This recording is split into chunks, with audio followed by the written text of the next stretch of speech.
না না, এটা হয়ে গেলে তো আমরা খাবো। আমাদের আমরাও তো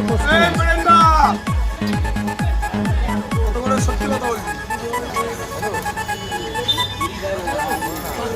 সুপারি দাদা ছোট পড়ছে এদিকে রসগোল্লা।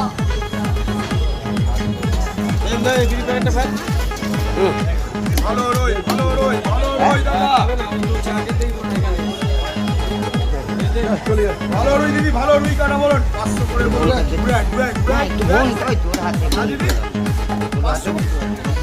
চারটা ভালো হবে, যা ঘুরাই দিচ্ছি যা। আরে না, তোর হাতে বন্ধুটা ভালো হবে আমার মাছ বেরিয়েছে মালটা। মোমবাতি বেরিয়েছে। রাজবাড়িতে এই সময় আছে।